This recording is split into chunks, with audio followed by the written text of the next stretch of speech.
Um, with regards to moving forward with theater and choosing plays, it feels like I can only speak to. I feel like I'm having a crisis of faith as a theater practitioner, in that just looking at plays that are performed or that we're reading in class or that we're going to do in our season, etc. All I see now are the problems. All I see now are the problematic aspects, to the point that I don't see anything that is that passes muster. Like, yeah, I want to work on an Amiri Baraka play, but if we do the toilet, that the LGBTQIA community is going to kill us and hate us, if we, as is the women plus community. Hamilton's great, but what about female agency? Because there isn't any. Like, there's so much of that I'm just not knowing what questions to ask of plays anymore, that say, okay, yes, we can do this because of X, Y, and Z. It answers these questions. It moves forward with these issues, because I'm just not seeing, I'm just not seeing a way forward with season selection anymore. So how do we address that? Personally, my opinion with plays is every single play is going to have imperfections, just like every single person. They're products of people. Like, our performances are going to be problematic, our choreography is going to be problematic, our everything.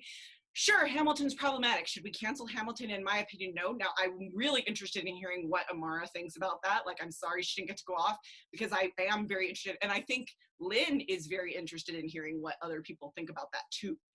But part of getting Hamilton that megaphone was having white people on board to make it. Because if those white people hadn't been there, it wouldn't have gotten that megaphone. And guess what Hamilton did?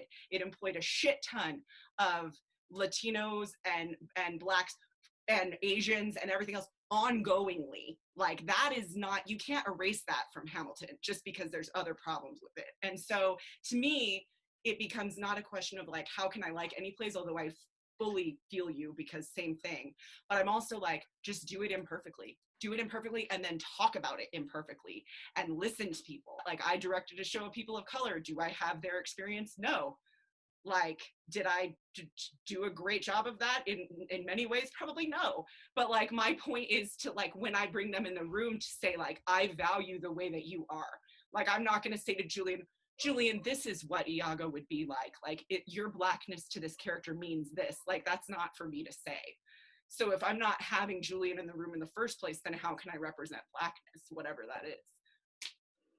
In a lot of my experience in terms of, curating stuff or like creating stuff and producing work comes from film, which is where kind of I tend to make the most work. But, I compare a lot of my film work to theater work, and I approach it the same way most of the time. And I don't think it, the films that I think aren't gonna piss somebody off, I don't exist. Like maybe, like even I'll get mad at Frozen, for instance, and if I want to, I'm like, hey, wait, I know there's no Black people in this Scandinavian ass town, but give me one. Frozen 2, they gave me one, so I like it a little bit better. And now I'm like, but where are the other ones? Now I'm like, why is the only Black dude in this town? Why at the end of Frozen 2, he has to get with the other Black person? Why can't he get with homegirl over there that y'all were teasing the whole show? Why not? I mean, I'm always gonna find, I can pigeonhole anything, And I think, like, even with Othello, which is the show that we're championing at the minute, again, we as a cast will pick out problems, and Megan will see those problems before we go to the show, and the audience will also see those problems, because there are things that we can't hide. But we're prepared, and so I think good theater and can't help but be political and have a statement and have something to say. And I just think you just have to go in kind of unworried about who you'll piss off, but more or less just be prepared to have a reason to put on the show. And I think that's the thing, especially when people take Shakespeare and bring it into modern day.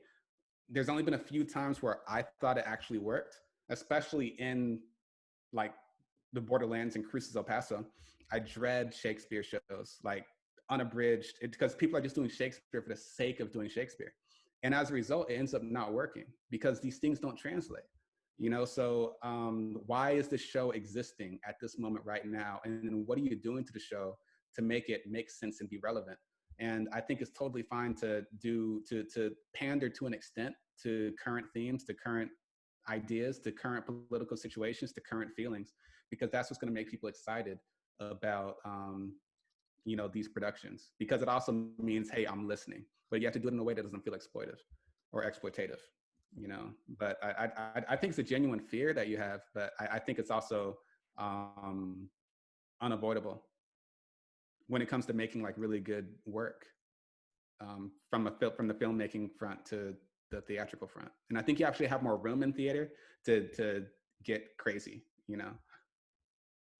Obviously it's a different perspective, but it's the only way I can put it into my perspective of my personal struggle, is that like all these queer, like big Hollywood films recently have been acted and created by straight people. And that for me is problematic. But on the other hand, grateful that that stuff's being produced and being made. So even though it's imperfect, it's a wonderful starting place. Now we just need to incorporate more queer people into those mainstreaming roles. Mm-hmm. So that's what the process is imperfect, but at least it is a process that's happening. I think that's